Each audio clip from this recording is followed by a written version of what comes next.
The Hen and the Golden Eggs.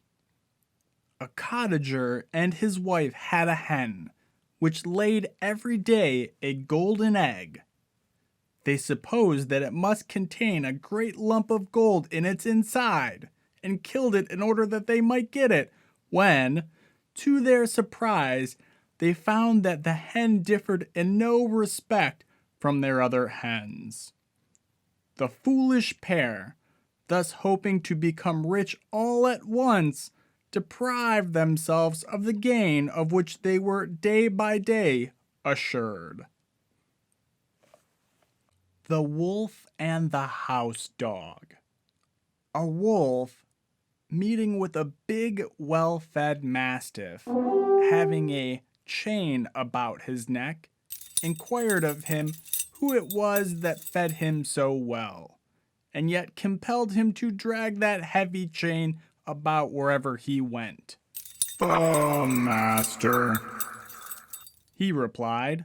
Then said the wolf, "may no friend of mine ever be in such a plight, for the weight of this chain is enough to spoil the appetite."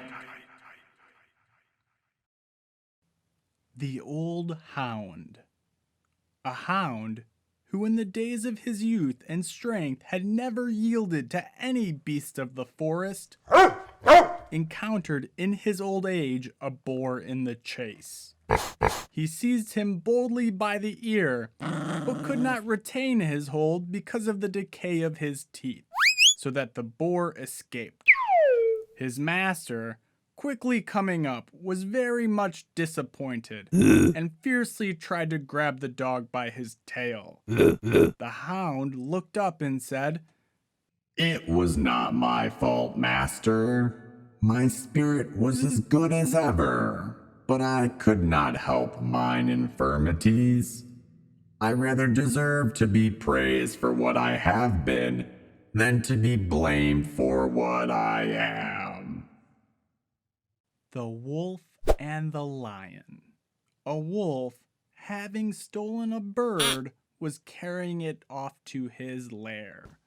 A lion met him in the path, and seizing the bird, took it from him. The wolf, standing at a safe distance, exclaimed, "You have unrighteously taken from me that which was mine." The lion jeeringly replied, "It was righteously yours, eh? Was it a gift of a friend, or did you get it by purchase? If you did not get it in one way or the other, how then did you come by it?"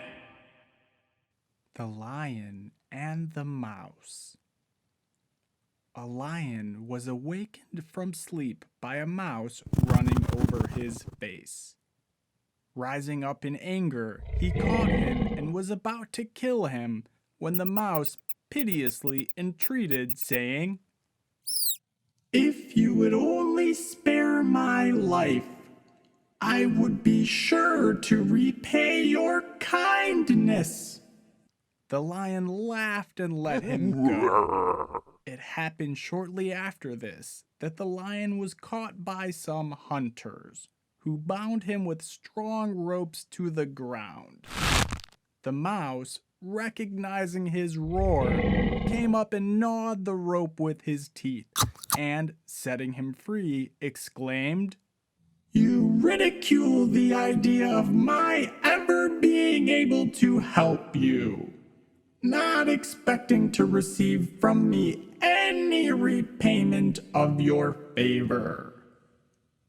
But now you know that it is possible for even a mouse to confer benefits on a lion." The Wolf and the Crane. A wolf, having a bone stuck in his throat, hired a crane, for a large sum, to put her head into his throat and draw out the bone. When the crane had extracted the bone and demanded the promised payment, the wolf, grinning and grinding his teeth, exclaimed, Why, you have surely already a sufficient recompense.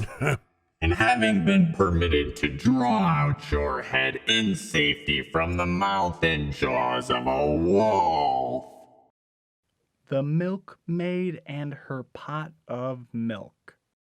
A maid was carrying her pail of milk to the farmhouse when she fell a musing. The money for which this milk will be sold will buy at least 300 eggs.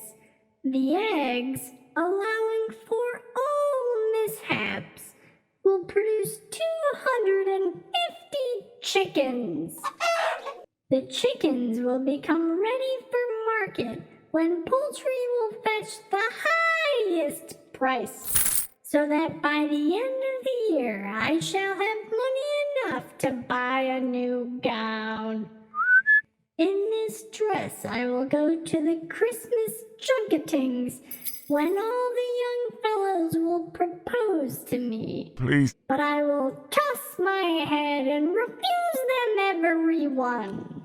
At this moment she tossed her head in unison with her thoughts, when down fell the milk pot to the ground, and broke into 100 pieces, and all her fine schemes perished in a moment.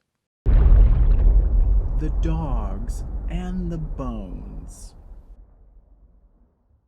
Some dogs, famished with hunger, saw some cow bones steeping in a river.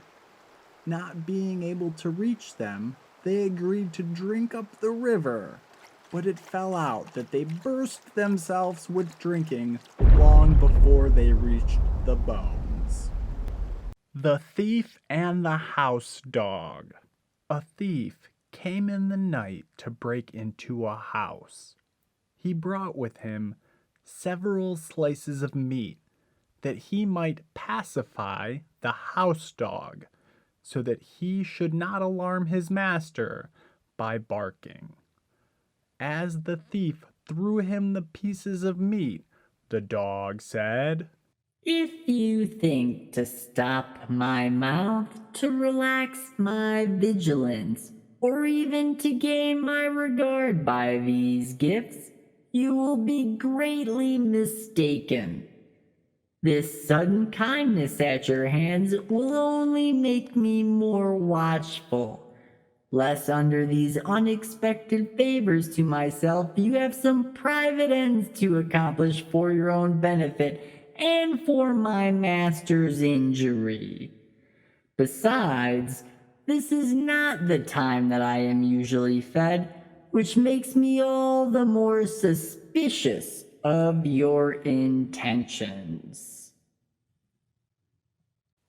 A wolf, being sick and maimed, called to a sheep who was passing, and asked him to fetch some water from the stream.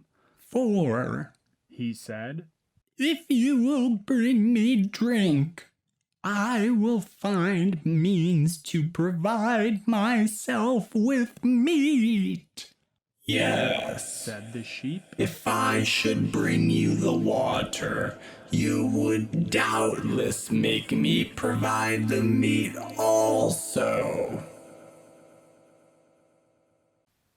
A dog, crossing a bridge over a stream with a piece of meat in his mouth, saw his own shadow in the water, and took it for another dog with a piece of meat double his own in size. He therefore let go of his own, and fiercely attacked the other dog, to get his larger piece from him. He thus lost both, that which he grasped at in the water, because it was a shadow, and his own, because the stream swept it away. A dog used to run up quietly on the heels of those he met, and bite them without notice. His master suspended a bell around his neck so that he would give notice of his presence wherever he went. The dog grew proud of his bell and went with it all over the marketplace.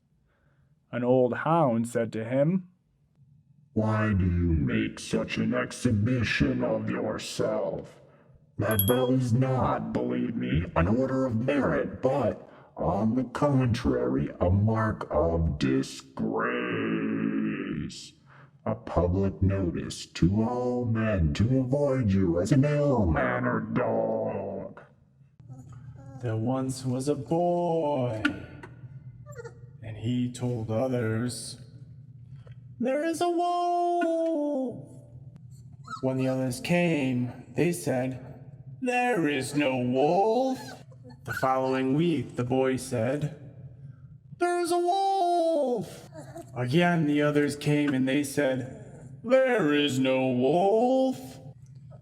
Finally, one day, the boy was by himself, and then came a wolf. He said, "Help, this time there's really a wolf." Nobody came, and the wolf said, "I'm gonna eat you."